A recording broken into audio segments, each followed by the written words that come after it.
Levé pour la lecture de la parole de Dieu. Le texte qui va nous conduire dans notre méditation ce matin est tiré de Ézéchiel. Ézéchiel,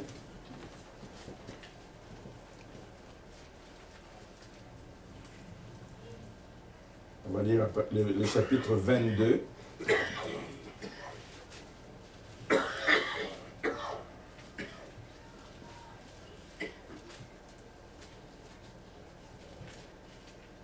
À partir du verset 23.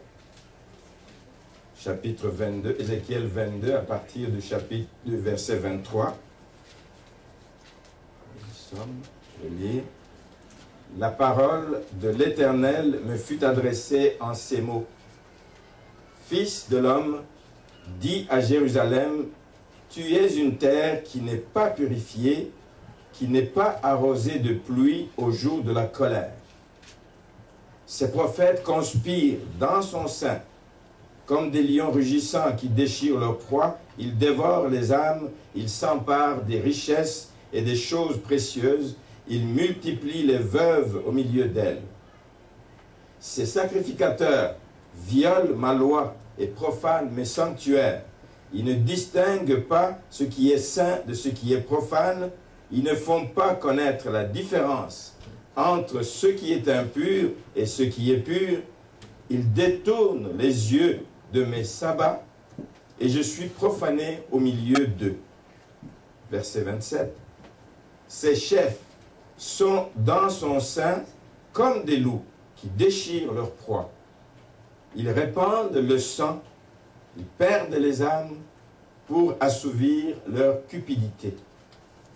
Et ces prophètes ont pour eux des enduits de plâtre, de vaines divisions, des oracles menteurs. Ils disent, ainsi parle le Seigneur, l'Éternel. Et l'Éternel ne leur a point parlé. Le peuple du pays se livre à la violence. Comme des rapines, opprime le peuple et l'indigent, foule l'étranger contre toute justice. Verset 30, qui est la clé.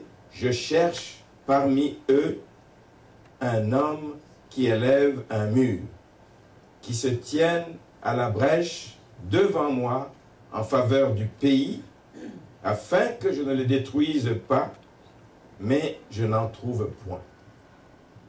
Je cherche parmi eux un homme qui élève un mur, qui se tienne à la brèche devant moi en faveur du pays, afin que je ne le détruise pas, mais je n'en trouve point.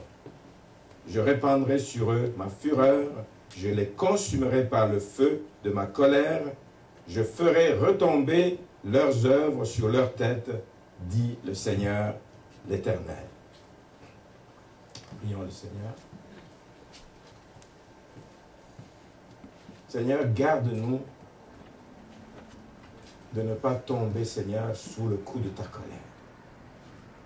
Garde-nous, Seigneur, d'être disponibles pour toi, car tu nous as réellement créés pour toi, pour te servir, pour t'honorer, pour faire ta volonté. Garde-nous, Seigneur, d'être distraits. Garde-nous, Seigneur, d'être à la base des choses qui détruisent ton œuvre. Garde-nous, Seigneur, d'être distraits par rapport à ce qui se passe à l'extérieur, alors que tu nous appelles et tu cherches un homme qui va se tenir sur la brèche. Seigneur, saisis-nous ce matin. Nous t'en supplions. Aide-nous à sortir de notre lassitude. Aide-nous à sortir de nos négligences et de prendre conscience que les temps sont mauvais. De prendre conscience que l'ennemi est en fureur. De prendre conscience que des âmes se meurent sous notre regard sans que nous n'agissions. De prendre conscience que tu ne comptes que sur nous, Seigneur. De prendre conscience que tu cherches, que ton cœur saigne, que ton cœur pleure, Seigneur, par rapport à ce qui se passe autour de nous, alors que tu comptes sur nous et nous ne faisons rien. Accorde-nous ta faveur, que nous puissions saisir ce message, alors que l'année se termine, que nous puissions prendre un nouveau départ, que nous puissions prendre de nouvelles décisions pour que l'année qui va débuter, Seigneur, soit une année nouvelle, une année d'engagement, une année, Seigneur, où nous allons nous impliquer. Une année où nous allons répondre aux désirs de ton cœur. Une année, Seigneur, où tu vas te réjouir de notre travail, de notre service, du temps que nous passons à chercher ta face, à intercéder en faveur de ceux qui souffrent, du temps que nous passons, Seigneur, à crier à toi, Seigneur, en faveur de tous ceux qui ne te connaissent pas. Seigneur, c'est à cela que tu nous as appelés, Seigneur, à être des sentinelles. Mais nous voulons, nous, passer notre temps à dormir pendant que l'ennemi fait des ravages. Bénis-nous ce matin et bénis ta parole. Cher Saint-Esprit, laisse que cette parole puisse interpeller tes enfants ce matin, afin que ta gloire éclate au milieu de ton peuple, au nom de Jésus. Amen.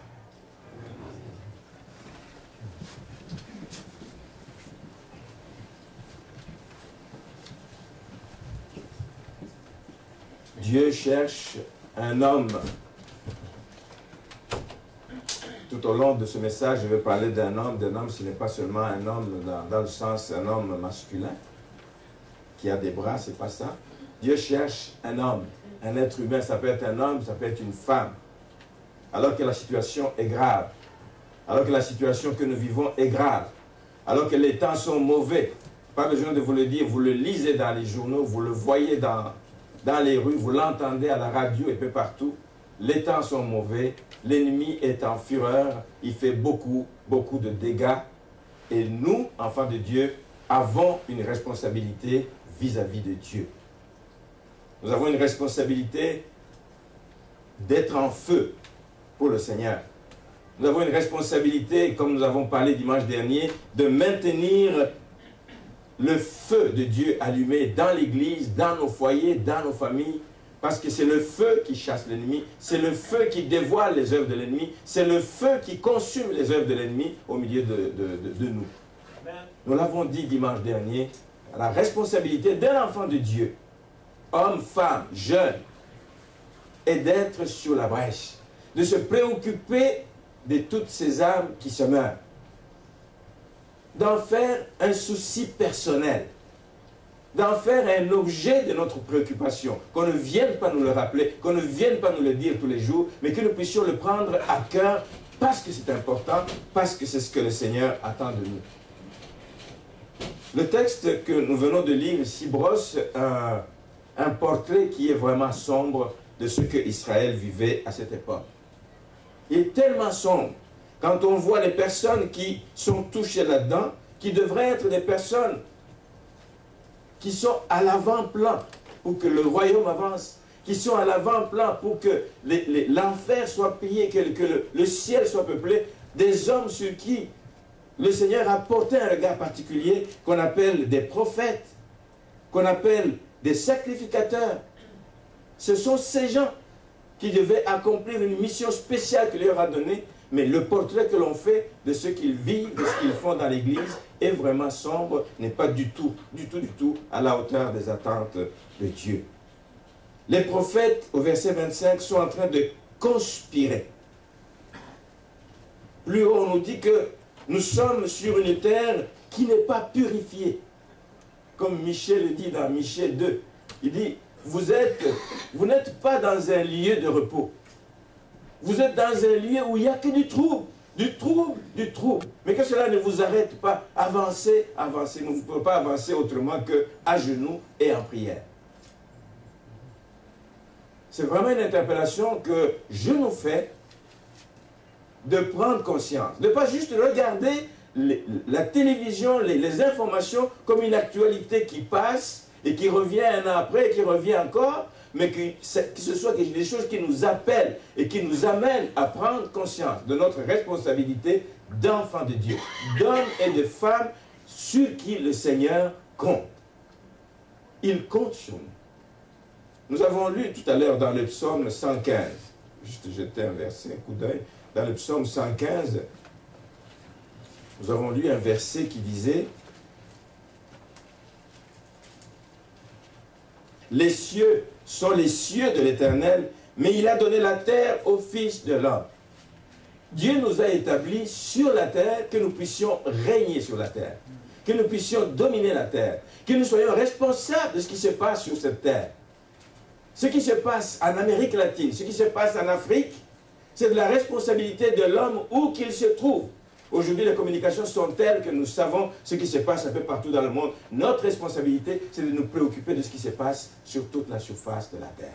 De prier, pas parce que nous sommes ici dans le confort, que nous sommes ici dans un pays de paix, que nous croyons que les autres souffrent parce qu'ils sont responsables de ce qui leur arrive. Attention, parce que ces choses peuvent arriver un jour dans ce pays si nous nous tenons sur nos lauriers et nous croyons que nous sommes arrivés. Il n'y a personne de déjà arrivé. La situation qui sévissait à cette époque peut arriver ici aussi et a déjà commencé à arriver. Dans l'église du Seigneur, il se passe n'importe quoi aujourd'hui. N'importe quoi. Nous allons dire c'est la responsabilité des pasteurs. C'est la responsabilité des anciens. Non. Oui, c'est la responsabilité vis-à-vis de Dieu. Mais nous qui assistons à ces choses, c'est notre responsabilité de prier pour que ces choses cessent. De prier pour que les choses changent. Pas seulement dans l'église, mais même dans les gouvernements. Partout. Nous avons une responsabilité. Ce qui se passe, c'est parce que les chrétiens ont lâché prise, c'est parce que les chrétiens ne se sentent pas responsables de ce qui arrive. On croit que c'est toujours les autres, c'est toujours les autres. Et on est là assis aussi à commenter comme tout le monde. As-tu entendu ce que tel ministre a dit, tel ministre a fait? Prie pour les autorités du pays parce que de la paix du pays, de la paix de ce pays dépend du temps que tu mets dans la prière en intercédant en faveur de Dieu. Le feu de Dieu doit demeurer allumé dans nos vies. Le feu de Dieu doit demeurer allumé dans l'Église. Que la prière prenne place, que la prière puisse réellement faire des changements. Dans la Bible, regardez dans l'histoire de la Bible, le feu a toujours représenté un symbole de la présence de Dieu. Le symbole de la présence de Dieu. Vous vous rappelez, quand le peuple d'Israël sortait d'Égypte, justement, ils ont marché sous une colonne de feu qui symbolisait la présence de Dieu qui les guidait dans la direction où ils devaient aller. Le feu peut aussi symboliser la colère de Dieu. Peut symboliser la colère de Dieu. Rappelez-vous le feu qui est tombé sur Sodome pour détruire la ville de Sodome. Le feu peut aussi symboliser la colère de Dieu, mais il peut aussi symboliser l'approbation de Dieu. Nous en avons parlé il n'y a pas longtemps ici quand nous parlions de Élie qui était avec les prophètes de Baal. Le feu peut symboliser aussi l'approbation de Dieu par rapport à ce qui prend place dans une vie.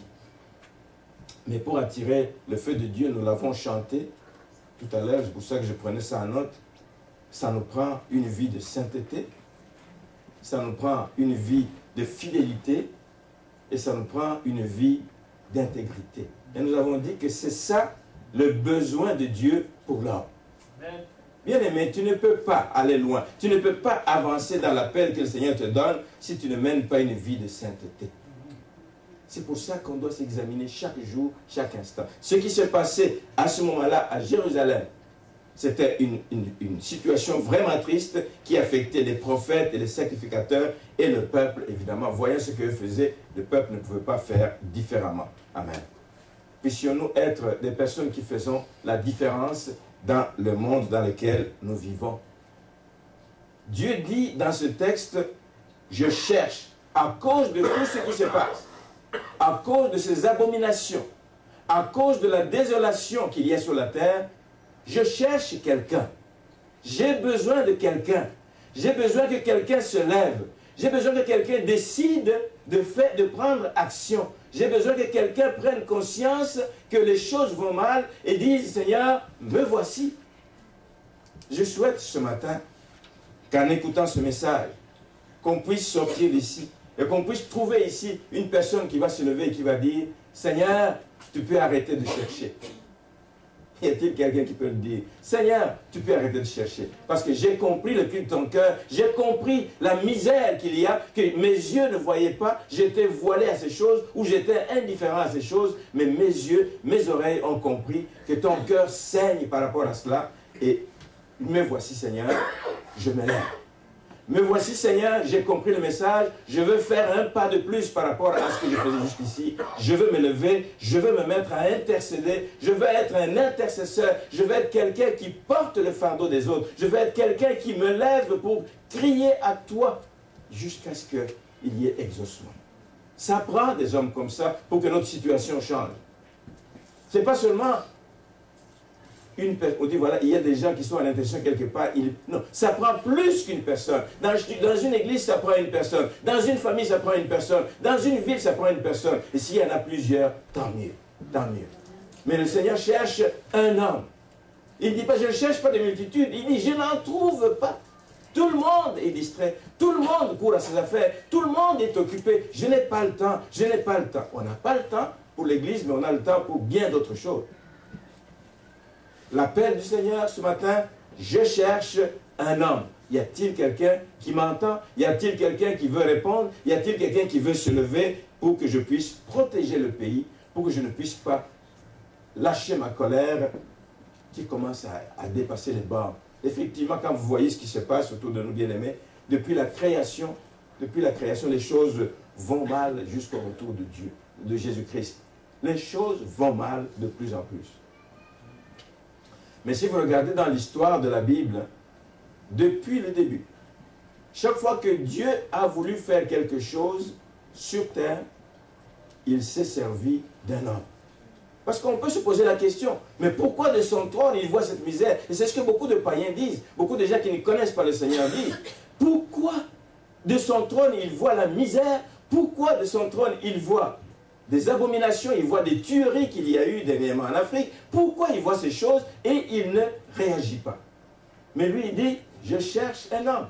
Ma volonté est d'agir, mais je vais agir à travers un homme qui se dispose, à travers un homme qui veut que je puisse réellement agir.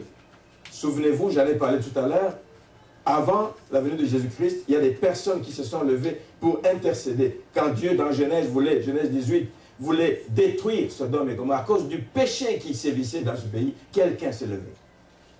Quelqu'un s'est levé, Abraham s'est levé. Abraham s'est levé et dit, Seigneur, tu ne vas pas détruire cette ville. Même si tu en trouves un juste, même si... Alors il a commencé à négocier avec Dieu. Il a pris du temps de parler à Dieu. Seigneur, non, use de grâce, use de bonté. Je cherche un homme.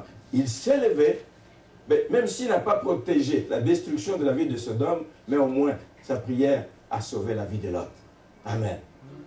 Je cherche un homme pour que cette église aille de l'avant. Je cherche un homme pour que l'évangélisation se fasse. Je cherche un homme qui va se tenir sur la brèche dans cette église en faveur de cette population de l'Assomption.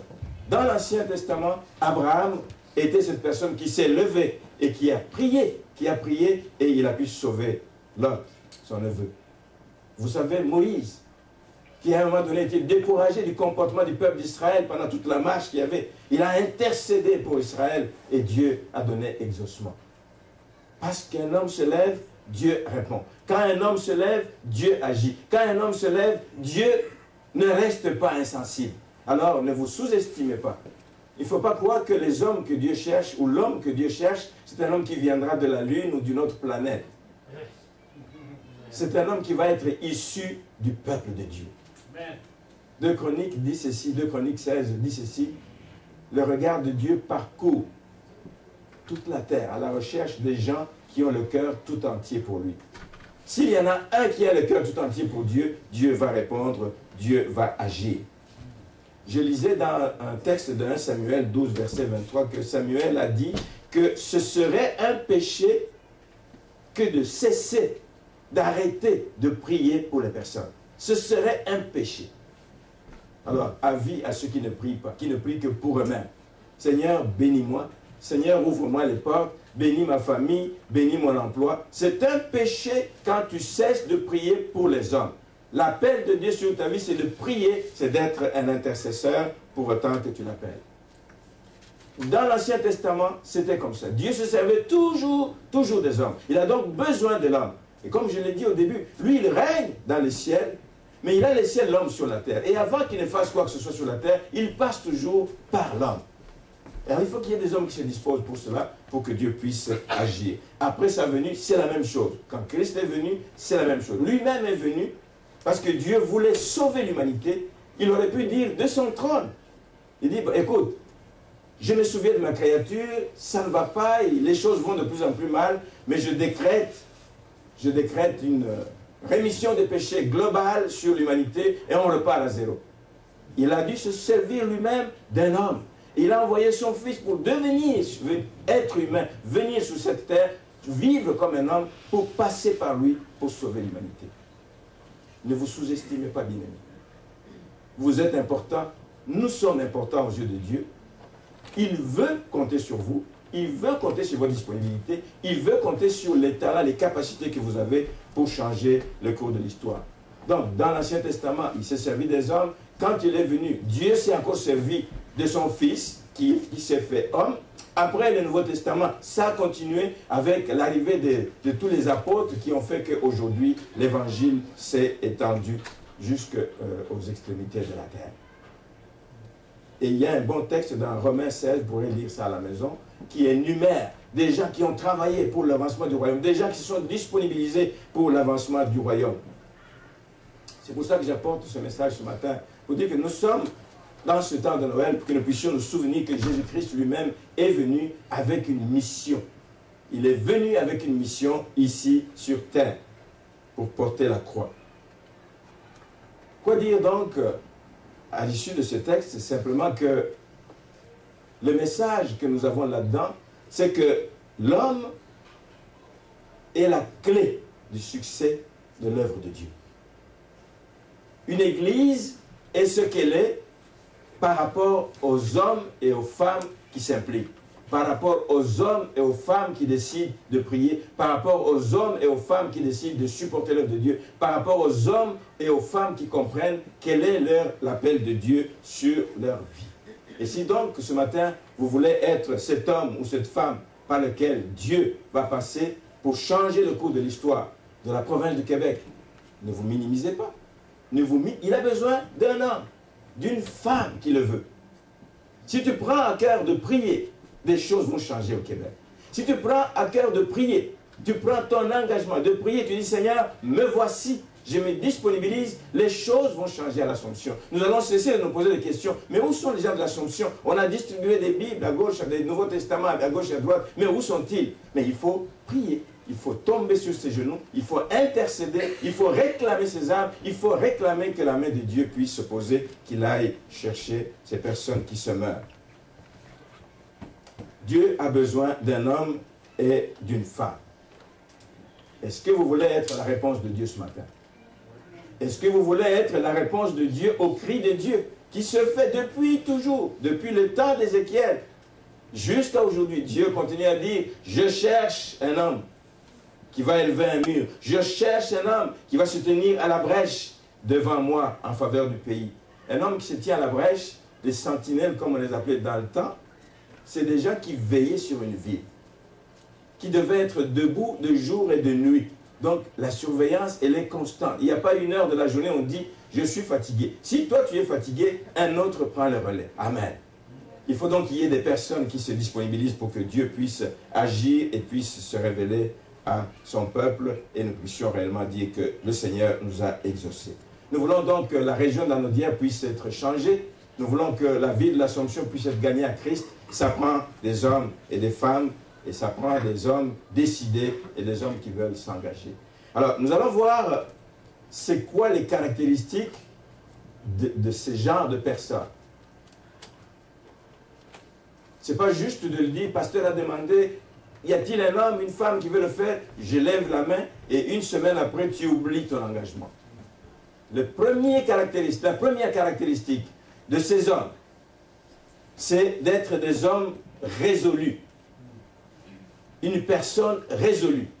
Une personne qui est ferme par rapport à son engagement. Une personne qui ne voit plus seulement son intérêt personnel, mais qui voit l'intérêt de la collectivité, l'intérêt du peuple de Dieu. Un homme résolu. Je vais vous amener dans un autre texte, l'histoire d'Élie. Nous allons voir, c'est vraiment un bon exemple d'une personne résolue. 1 Roi chapitre 18. 1 Roi 18. C'est un homme résolu. C'est un homme qui ne reste pas assis devant les calamités qui pèsent sur son peuple. On va lire le verset 3 d'abord.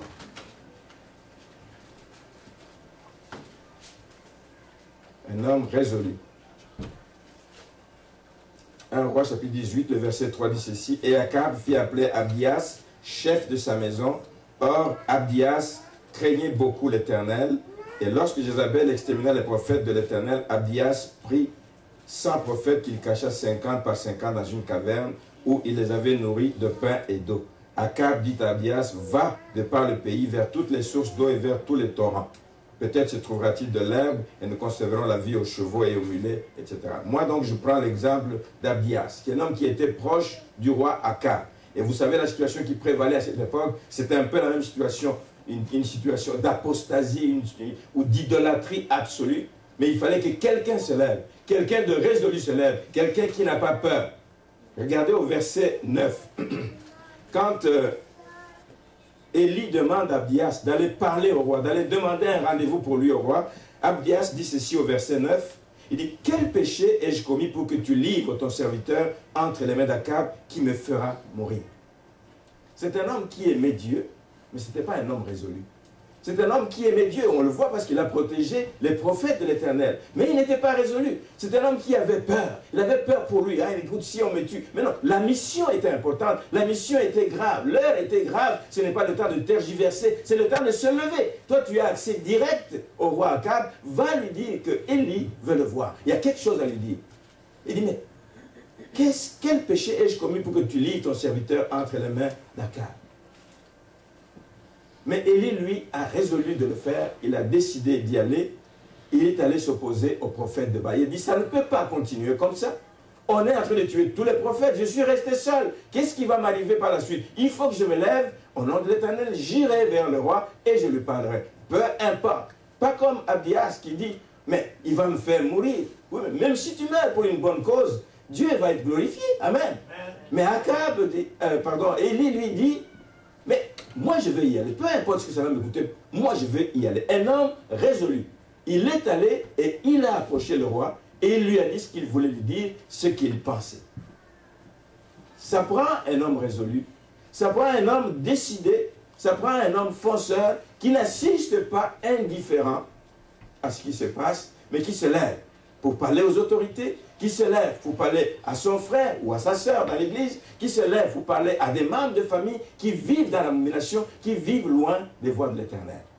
Ça prend un fonceur pour que les choses changent. L'homme que Dieu cherche, ce n'est pas juste un homme qui va être à genoux, mais c'est aussi un homme qui est capable d'ouvrir la bouche et de parler. Ça prend le courage, ça prend une détermination pas tout à fait ordinaire.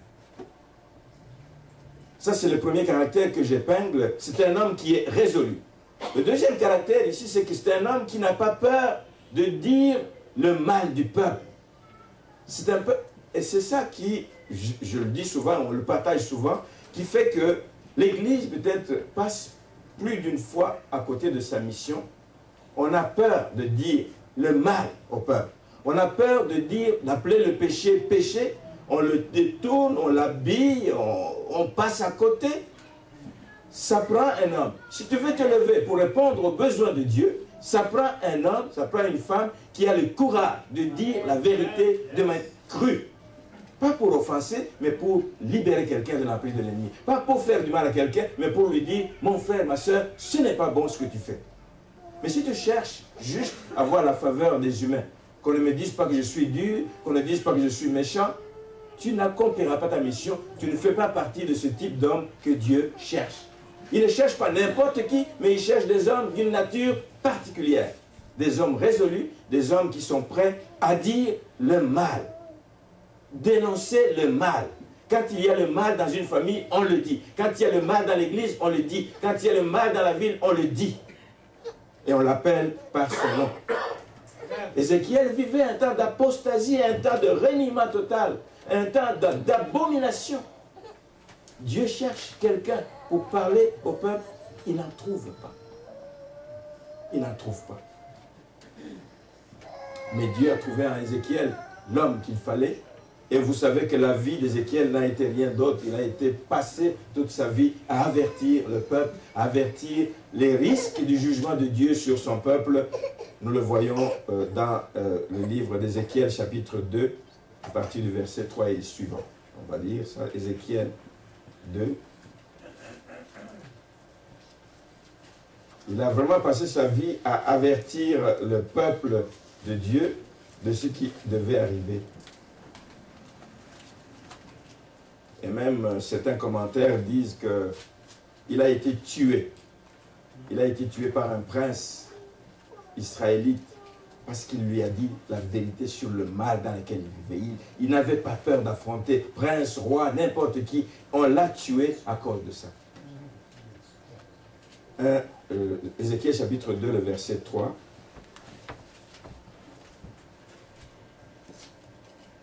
Il me dit, fils de l'homme, je t'envoie vers les enfants d'Israël, vers ces peuples rebelles qui se sont révoltés contre moi. Il a trouvé à Ézéchiel la personne qu'il fallait. Il dit, je t'envoie vers ces peuples rebelles qui se sont révoltés contre moi. Eux et leurs pères ont péché contre moi jusqu'au jour même où nous sommes. Ce sont des enfants à la face impudente et au cœur endurci. Je t'envoie vers eux et tu leur diras, ainsi parle le Seigneur l'Éternel. Qu'ils écoutent ou qu'ils n'écoutent pas, car c'est une famille de rebelles, ils sauront qu'un prophète est au milieu d'eux. Ils ne diront pas que personne ne nous a avertis. Ils ne diront pas que nous ne le savions pas. Ils le sauront. Qu'ils écoutent ou qu'ils n'écoutent pas, ce n'est plus ton affaire. Toi, tu as prévenu les gens, tu les as avertis du mal dans lequel ils vivaient et du risque du jugement de Dieu. Amen. Donc, l'importance de dire la vérité si tu veux être cet homme ou cette femme que Dieu va utiliser. Ézéchiel, comme je dis, en aimant, à force de dire la vérité, on dit qu'il a été tué par un prince israélite à cause justement du fait qu'il lui reprochait l'idolâtrie dans laquelle il vivait. Donc, ça prend un homme qui a la résolution, qui est fonceur, mais ça prend un homme qui dit la vérité. Pas juste fonceur pour aller menacer les gens, mais fonceur pour dire la vérité, celle qui vient de Dieu. Quand tu pries, quand tu te mets à genoux, quand tu intercèdes, Dieu va te révéler quoi dire à ton peuple, à son peuple. Dieu va te le révéler et tu vas sortir pour le dire. Ça prend plus que ça pour être un homme que Dieu va utiliser. Ça prend aussi d'être un homme qui se comporte en responsable. Un homme qui se comporte en responsable. Il n'est pas là seulement pour avertir, comme on l'a souvent entendu dans le passé, faites ce que je vous dis, ne faites pas ce que je fais. Non, un homme responsable, c'est celui qui dit, moi je donne l'exemple. Voyez comment il faut faire, voici comment il faut se comporter, voici comment il faut agir. Là, je suis en position d'autorité pour pouvoir vous dire, écoute, moi je le fais, donc c'est possible, fais-le aussi. Exhortez les gens à changer. Nous savons donc que Élie a travaillé dans ce sens aussi. Toujours dans le livre de 1 Roi, au chapitre 19, verset 10, on voit que Élie n'a pas seulement averti le peuple, il dit, jusqu'à quand clocherez-vous des deux côtés? Jusqu'à quand boiterez-vous des deux côtés? Jusqu'à quand mangerez-vous à deux râteliers? Jusqu'à quand? Il faut l'arrêter. Il ne s'est pas arrêté juste à l'avertissement, il est allé jusqu'à rétablir l'autel de Dieu. Il est allé rétablir, reconstruire l'autel de Dieu. Là où on va revenir avec un cœur repentant pour offrir des sacrifices à Dieu, des sacrifices que Dieu a agréés. Un homme que Dieu va utiliser, c'est un homme responsable, qui va donner l'exemple, qui va donner le ton.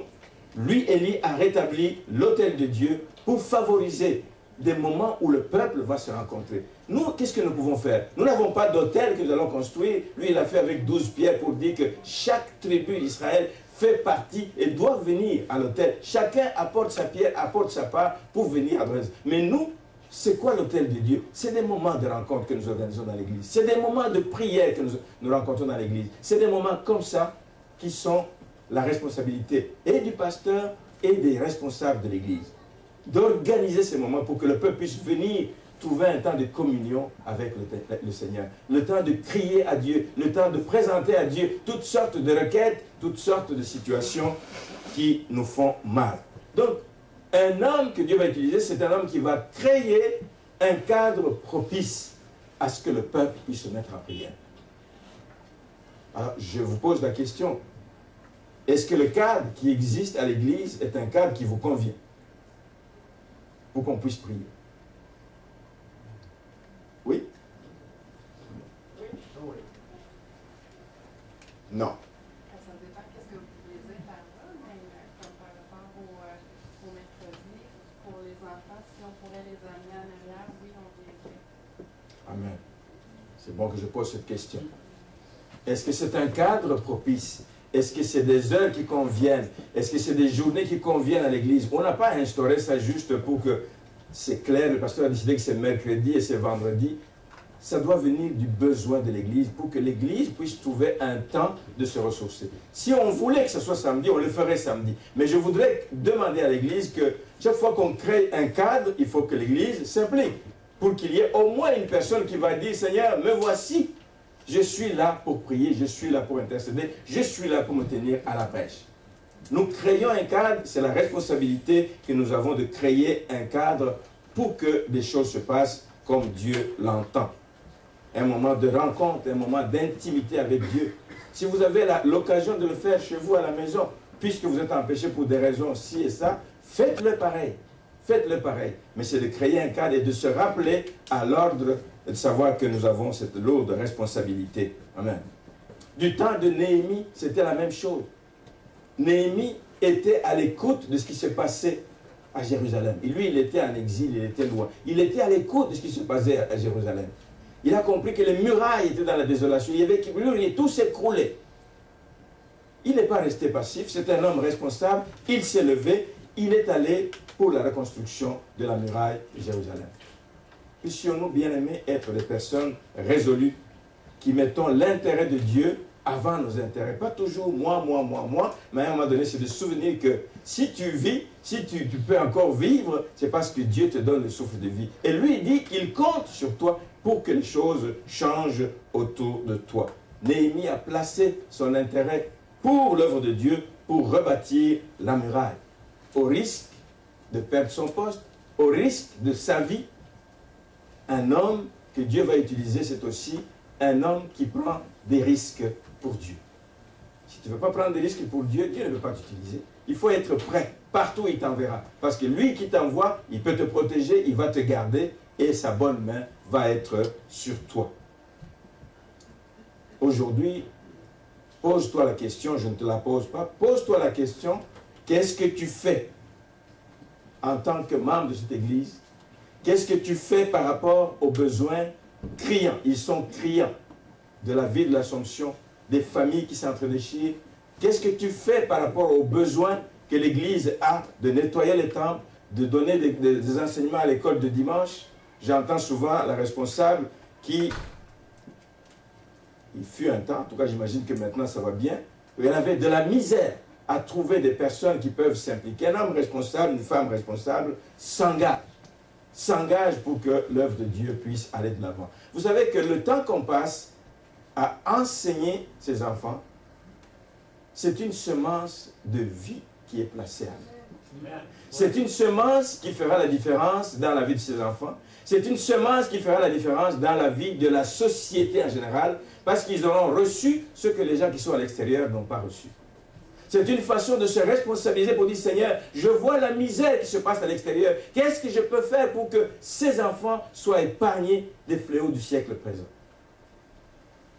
La question, tu te la poses et tu vas essayer d'y répondre toi-même. Qu'est-ce que tu fais par rapport aux besoins de l'école du dimanche? Qu'est-ce que tu fais par rapport aux besoins de se retrouver ensemble pour prier en intercession? Qu'est-ce que tu fais de ton argent? Qu'est-ce que tu fais de ton temps? Qu'est-ce que tu fais de tes talents? Dieu cherche un homme qui a des talents. Dieu cherche un homme qui met son temps à son service. Dieu cherche un homme qui passe du temps dans la prière et qui contribue pour l'avancement de son royaume. Amen. Un homme résolu, un homme qui parle, qui dit la vérité pour dénoncer le mal, mais un homme responsable, qui sait que sa part est importante pour que l'œuvre de Dieu avance.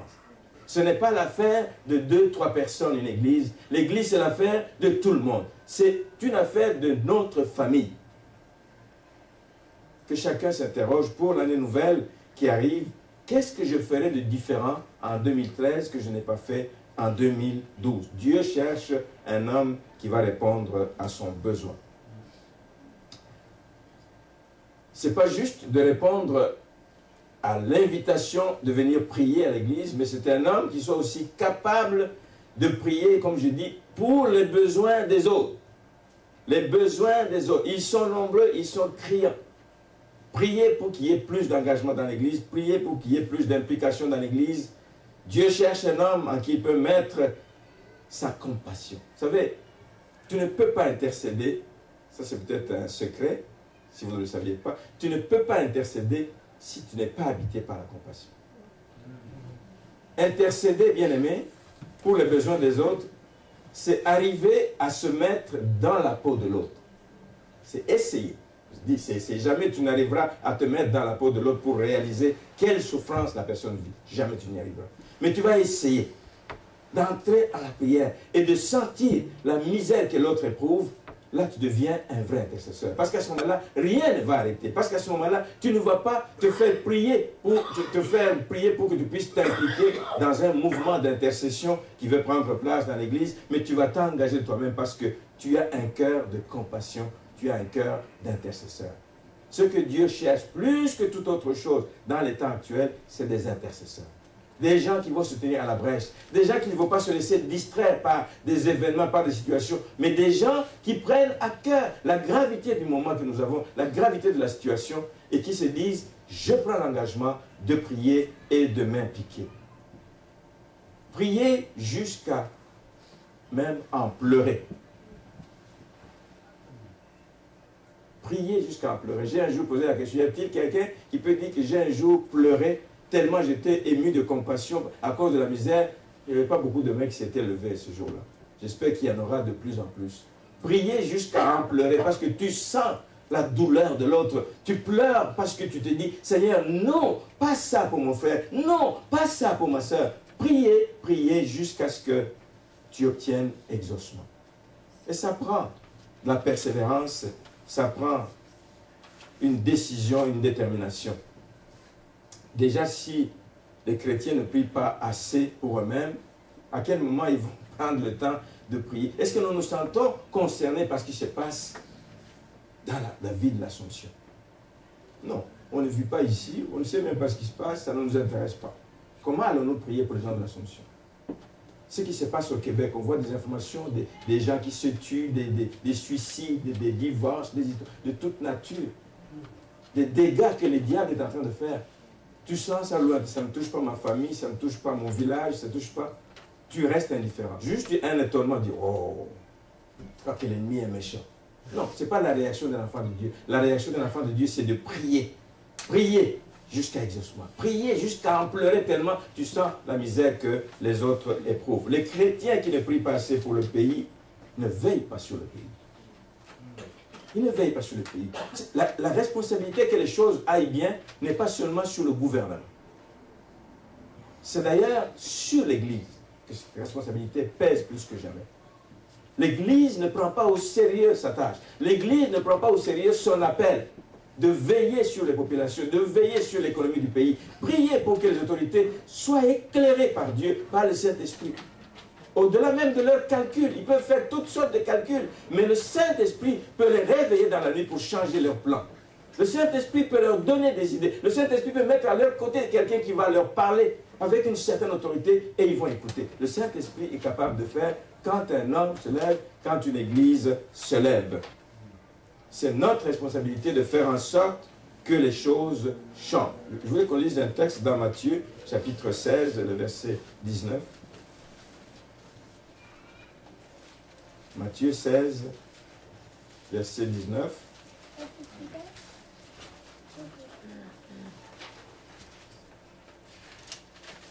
Quand Pierre, nous avons lu ce texte dernièrement avec le message du frère Gély, quand Pierre confessait le Christ, il disait, « Et vous, que dites-vous que je suis ?» Au verset 17, Jésus reprenant la parole lui dit, « Tu es heureux, Simon, fils de Jonas, car ce ne sont pas la chair et le sang qui t'ont révélé cela, mais c'est mon Père qui est dans les cieux. Et moi, je te dis que tu es Pierre, et que sur ce roc, je bâtirai mon église, et que les portes du séjour des morts ne prévaudront point contre elle. » Le verset 19, qui m'intéresse. « Je te donnerai les clés du royaume des cieux. Ce que tu lieras sur la terre sera lié dans les cieux, et ce que tu délieras sur la terre sera délié dans les cieux. » Quelle lourde responsabilité. Quelle lourde responsabilité. Nous sommes capables. Nous avons un pouvoir qu'on n'utilise pas assez. Nous avons une capacité de lier des choses sur la terre et ça va être lié au ciel. Les manœuvres de l'ennemi qui empêchent au gouvernement de faire des choses pour le peuple, qui empêchent aux municipalités de faire des choses pour le peuple, nous sommes capables, bien aimés, si nous prenons la résolution de prier, et les choses vont changer. Parce que ce que nous faisons ici-bas a des échos là-haut. Et là-haut, il y a une puissance extraordinaire qui peut aller arrêter toute la main de l'ennemi qui veut agir ici et là. Nous avons une responsabilité, mais nous ne la prenons pas suffisamment. C'est pour ça que les choses vont encore mal autour de nous. Ça prend des hommes et des femmes qui s'humilient, qui prient, qui cherchent la face de Dieu. 2 Chroniques 7, verset 14. Ça prend des hommes qui s'humilient, qui prient, qui cherchent la face de Dieu. Ça prend du temps, ça prend de l'énergie, ça prend une décision. Ça prend une décision. Amen. Ça prend une décision. Et Dieu attend ta décision ce matin. Dieu attend ta décision. Tu as entendu le cri de Dieu. Dans tous les temps, dans les siècles, dans les années, Dieu lance le même cri. Il cherche un homme, il cherche une femme qui va se lever, sur qui il va compter. Faites-vous partie de cela? Est-ce que vous vous sentez concerné par cet appel de Dieu? Est-ce que vous vous sentez concerné par le manque de croissance dans l'Église? Pas juste dire, mais on était rendu à autant, maintenant on a baissé à autant. Mais puis, qu'est-ce que tu fais pour que les choses changent? Te sens-tu concerné par cela? Te sens-tu concerné par la situation économique qui se dégrade? Ou tu dis, c'est de la mauvaise gestion des gouvernements? Te sens-tu concerné par les divisions qu'il y a dans les églises? J'ai eu un appel d'un homme de Dieu hier ou avant-hier, je ne sais plus, qui me parlait de certaines choses qui se passent, et il me partageait ce qui se passe dans son église. Puis j'ai dit, Seigneur, pas dans l'église du Seigneur. Des divisions, des choses difficiles qui se passent dans l'église, et nous assistons passifs devant ces situations. Je dis à cet homme, je crois que c'est la prière qui va changer les choses. Donc il faudrait que dans les églises, un peu partout, des gens se lèvent pour prier pour que ces divisions n'existent plus. Est-ce que vous vous sentez concerné par le refroidissement des chrétiens? Combien ne connaissez-vous pas de chrétiens qui ont tout simplement décidé de rester chez eux à la maison? Ce n'est pas là que le Seigneur les veut. Ils sont membres d'une famille, ils doivent participer à la vie de la famille, ils doivent avoir une église, ne fouillez pas vos assemblées. Il y a des bonnes choses, il y a une chaleur humaine, il y a la main de Dieu qui agit quand nous nous retrouvons ensemble. L'église primitive était forte parce qu'ils se retrouvaient régulièrement ensemble en prière. Est-ce que nous nous sentons concernés par le refroidissement des chrétiens? Par le manque d'engagement. Il est flagrant. Regardez ici, regardez dans n'importe quelle église, vous allez toujours trouver une poignée de personnes qui sont impliquées. Et les autres? Les spectateurs? Non, nous sommes tous appelés à mettre la main à la pâte. C'est ce que le Seigneur nous appelle à faire. Est-ce que nous sommes interpellés par l'incrédulité des gens, par les guerres qu'il y a un peu partout, par les calamités qui se portent, il y a toutes sortes de situations difficiles. Alors si tel est le cas ce matin, je voudrais te demander, si tu te sens interpellé, juste d'incliner la tête, là où nous sommes, on incline la tête et on veut demander au Seigneur une grâce spéciale. Seigneur, nous avons entendu ton appel. Nous avons entendu le cri de ton cœur, Seigneur, ce matin. Nous avons entendu que les choses vont mal, Seigneur. Nous l'avons vu et nous l'avons regardé avec légèreté. Mais ce matin, Seigneur, je me porte volontaire. Je me lève, Seigneur, et je vais te dire, me voici, envoie-moi, utilise-moi, sers-toi de moi.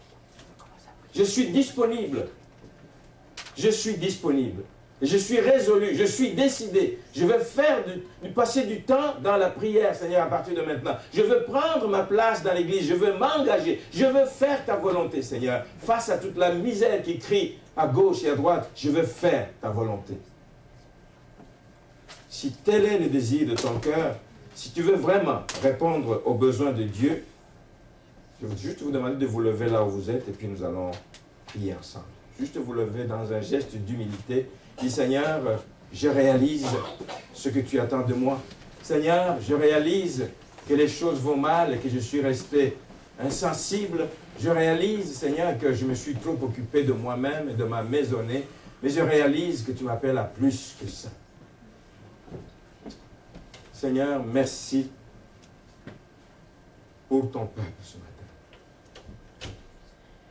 Merci, Seigneur, pour cet engagement libre que nous venons prendre, Seigneur, envers toi. Car comme nous l'avons dit au début du culte, Seigneur, nous sommes reconnaissants de ce que tu as accompli pour nous, en sacrifiant, Seigneur, ton Fils unique à la croix pour que nous ayons la vie et la vie en abondance. Mais nous voulons, Seigneur, mettre cette vie à ton service ce matin. Nous voulons nous disponibiliser pour toi ce matin, pour que ton œuvre avance, pour que les cris que l'on entend de partout, dans les rues, dans les familles, dans les maisons, Seigneur, pour que les déchirements qu'il y a dans ton Église, pour que, Seigneur, même l'apostasie, Seigneur, même le reniement, Seigneur, du Dieu puissant, Seigneur, qui prend de plus en plus place dans nos communautés, puisse disparaître, qu'on puisse te connaître. Nous prenons cet engagement, que tu te serves de nous, Seigneur. Nous prenons cet engagement de prier, Seigneur. Nous prenons cet engagement d'aller de l'avant, Seigneur. Nous prenons cet engagement de nous préoccuper de ceux qui souffrent d'ignorance, ceux qui souffrent dans le péché, ceux qui souffrent dans les liens de l'ennemi, de prendre l'engagement, de prier pour des délivrances de ces personnes, de prier pour le salut de nombreuses personnes de l'Assomption qui ne te connaissent pas, de prier pour que se relèvent ceux qui sont tombés, de prier pour que ceux qui sont refroidis, Seigneur, puissent reprendre feu pour toi. Alléluia. Merci parce que le feu de ton esprit est encore présent, Seigneur. Il faut simplement qu'il le rallume. Nous prions pour qu'il y ait un réveil dans la vie de ces personnes, Seigneur, qu'ils te reviennent, qu'ils réalisent que les temps sont mauvais, qu'ils réalisent que tu reviens bientôt, qu'ils réalisent, Seigneur, que tu viendras prendre une église pure, sans tache ni ride. Et nous voulons être de cette église, nous voulons être de ces membres, Seigneur, qui monteront à ta rencontre, car tu reviens bientôt. Aide-nous, Seigneur, comme nous l'avons chanté, à mener une vie de fidélité, Seigneur. Fidèle dans les petites choses, fidèle dans nos dîmes et nos offrandes, fidèle dans notre participation à la vie de l'Église. Nous voulons aussi, Seigneur, mener une vie d'engagement, une vie de sainteté. Seigneur, la sanctification, Seigneur, qu'elle prenne place dans nos vies. Car sans la sanctification, personne ne verra Dieu. Que nous puissions également ce matin être des personnes intègres. Des personnes qui marchent selon tes conseils. Des personnes qui marchent selon ta volonté, selon ta parole. Des personnes qui la mettent en pratique, Seigneur. Mais qui ne choisissent pas quoi mettre en pratique et quoi ne pas mettre. Qui mettent ta parole en pratique comme tu nous l'as enseigné totalement. Afin que nous soyons tout entiers à toi. Que ton regard, Seigneur, soit jeté sur ton peuple qui se lève ce matin. Afin que ce ne soit pas un engagement d'un jour, mais que ce soit un engagement pour la vie. Pour la vie. Soutiens-les dans leur marche. Soutiens-les dans leur engagement. Soutiens-les, Seigneur, dans leur persévérance. Soutiens-les, Seigneur, dans leurs efforts, Seigneur. Une vie chrétienne est une vie d'efforts et d'efforts et d'efforts. Soutiens-les, Seigneur, afin qu'ils ne lâchent pas prise à cause de la pression de l'ennemi, à cause du fait que les réponses tardent à venir, mais qu'ils persévèrent jusqu'à la fin.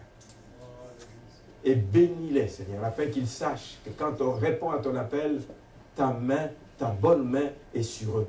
Qu'ils voient, Seigneur, des changements. Qu'ils voient, Seigneur, des fruits, Seigneur, de leur engagement. Qu'ils voient, Seigneur, le fruit de leur implication. Qu'ils voient, Seigneur, combien d'âmes tu touches à gauche et à droite, Seigneur. Les changements que tu opères dans les familles, des rapprochements dans les familles. Seigneur, l'unité que tu recrées dans l'Église. Donne-nous un cœur d'intercesseur. Change-le, Seigneur. Donne-nous un cœur nouveau, un cœur d'intercesseur. Que nous puissions nous tenir constamment à la brèche pour la gloire de ton nom.